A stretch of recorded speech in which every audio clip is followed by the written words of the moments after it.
Hi Leo, welcome po sa ating channel. Ito ay inyong weekly by tarot reading for your career and money ngayon December 9 to 15, 2024. Please be reminded kung naka-resonate kayo, comment down. Kung hindi kayo naka-resonate, ibigay niyo po sa iba kasi channel reading po ito. This is for you Leo ngayon December 9 to 15, 2024 for your career and money.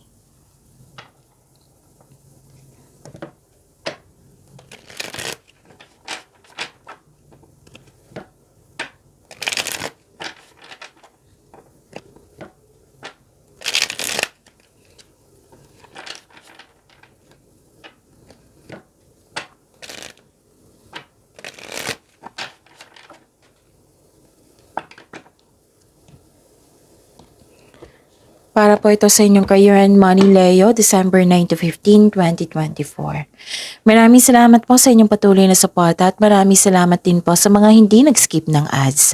Gamitin ang reading na ito bilang gabay lamang sa mga hindi pa nag-subscribe. Subscribe na po kayo at click bell notification para malaman nyo na may bago tayong video. Para sa mga gusto magpa-reading po, may lumabas dyan sa screen nyo ngayon. Panoorin nyo po at sundin ang instruction. Calling the attention sa mga suki ko dito na Leo, open na po inyong monthly by tarot reading for December 2024. May 6 months from now reading tayo at love life reading po. So message me, Leo, for schedule. Maraming salamat po.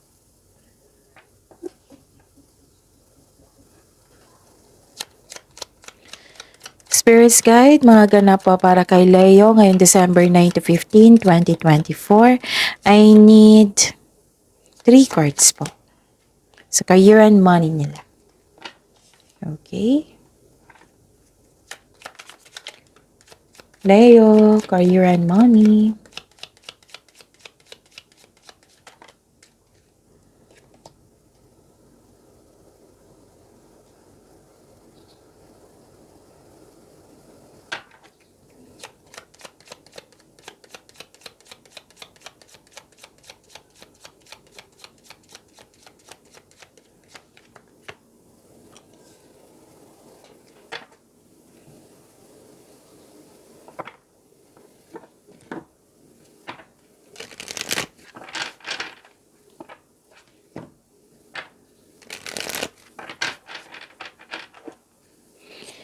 Spirits Guide, mga mensahe pa para kay Leo. Ngayon, December 9 to 15, 2024.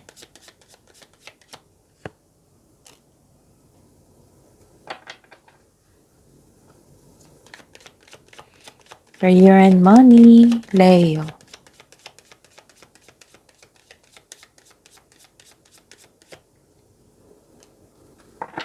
Okay, sa career and money niyo po, Leo, for this week, nakikita ko dito na may kausap kayo. Pwedeng mentor niyo to, o isang mother figure, boss, amo. Basta may kausap kayo nag-uusap kayo regarding sa malaking business. Nag-uusap kayo regarding sa malaking business, nag-uusap kayo regarding sa inyong career and money. Finances po. Nakikita ko rin dito na nang dahil sa influence niya, nagkaroon ng power, nagkaroon ng protection, nagkaroon ng authority. Yung may ganap na nasunod yung gusto mo, bumalik yung confidence nyo, you're taking action with courage na. And nakita ko rin dito na nakatanggap kayo ng regalo or tulong. Pwedeng compliment, recognition, awards, fame. Nakita ko dito na wow, abundance to eh. Abundance and love is blooming. Yes, you are happy here. Nakikita ko rin dito na may solusyon na sa inyong problema, sagot sa inyong mga katanungan, kung gagawa kayo ng password or passcode,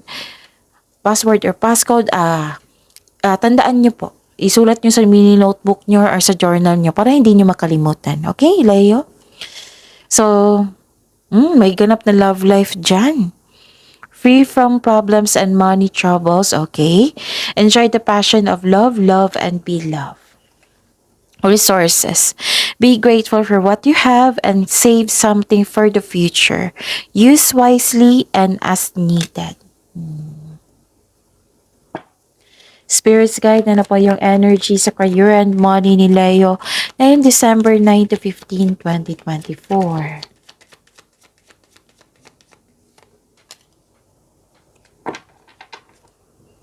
And, okay. Clarification of this card po.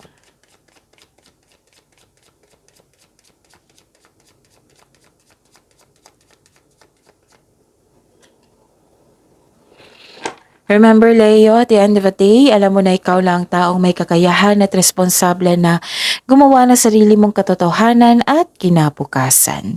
So, ano yung energy mo, Leo?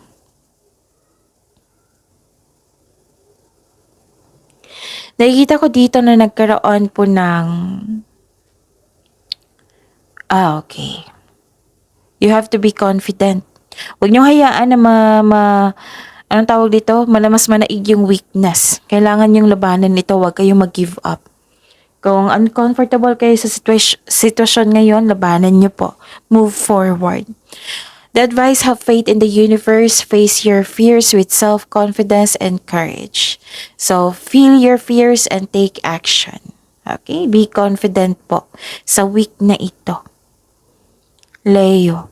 At nakikita ko rin dito na you are very inspired, full of creativity. So expect na magiging busy kayo for this week. May parating na exciting opportunities, nakaka-inspire na chances upang palawakin pa ang inyong trabaho, ang inyong career, ang inyong negosyo. Pwedeng pagsisimula ito sa bagong pagsisikap. Naging masipag ka at creative ka sa iyong trabaho dahil nito mapapansin ka ng kasamahan mo or mga customer mo, kliyente, boss. Soon, magbubunga ang iyong pagsisikap at dahil sa achievement na ito, magkakaroon ng financial growth and stability. Okay? Yun. Spirits Guide, Career and Money po ni Leo. Ngayong December 9 to 15, 2024.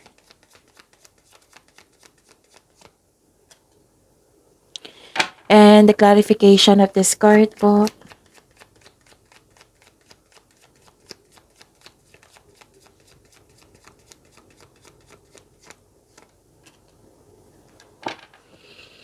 Okay. So, ano yung possible blessings na ma-receive nyo sa inyong career and money?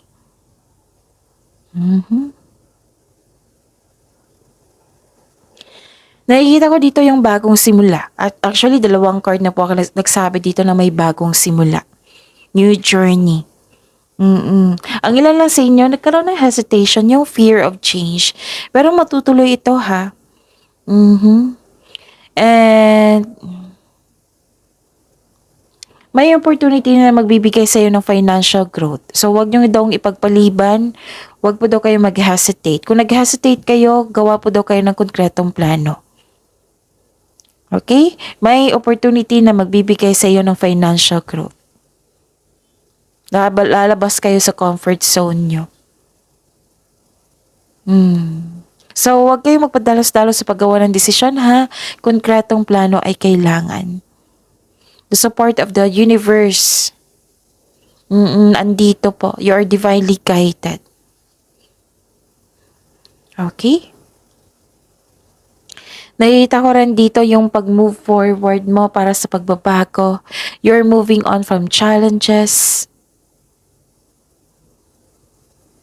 Lumalayo ka sa mga taong toxic. Lumalayo ka sa mga toxic or sa yung nakaramdam ka ng paghihirap. Lumalayo ka. Nag-decide ka ng tulungan mo yung sarili mo eh. So, ang sabi dito, focus and have faith, i-release mo yung nararamdaman mong negativity, palitan mo ng positibo nang ma-motivate kayo ulit. So, may na-receive kayo ng blessings, pwedeng tulong, pwedeng regalo. So, be grateful for what you have. Mag-save po daw kayo ng kaperahan. Mag-save po daw kayo ng money. Spirits guide, challenges na ma-overcome ni Leo sa career and money nila ngayong December 9 to 15, 2024. And the clarification of this card po.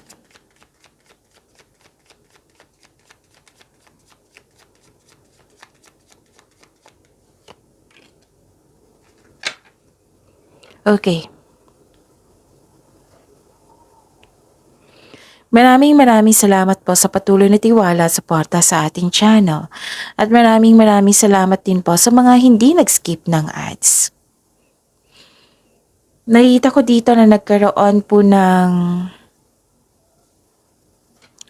okay. Di ba may sabi dito sa blessings nyo na pag-ingatan nyo sa paggawa ng pagtanggap ng opportunity or paggawa ng plano. Kasi naging parang na-pressured ka dito or mainit ang ulo mo. Parang you're not ready para lumabas sa comfort zone. Pero ma-overcome niyo po ito ha. So expect na magiging busy kayo ngayon kasi 2 card na po nagsabi nito. Yes. At yes, magkakaroon talaga ng success, new doors opening, opportunity, may parating na opportunity. May ilan sa inyo natatakot talaga. Kanina pa to 3 card na nagsabi dito na natatakot na lumabas sa comfort zone niyo. Pwede din natatakot mag-apply ng trabaho. Ganon. Ipakita nyo sa kanila na interesado ka sa offered position. May offer na new business po. This is a sign na to start na to own a business. Okay? So this card ask you to accept and to accept the project and face it with confidence. Kasi naka-align to sa passion mo. Kung gagalingan mo itong mag-focus kayo sa opportunity na binigay sa inyo, kung gagalingan mo, magkakaroon siya ng positive outcome, mas magbibigay ito ng maraming opportunity sa inyo. So, pag-isipan ng mabuti yan. See you tomorrow, Leo. Pagyamanin niyo po yung blessings sa binigay sa inyo. See you tomorrow. Please like, subscribe, and click the button for notification para updated po kayo sa daily tarot reading natin. Maraming salamat.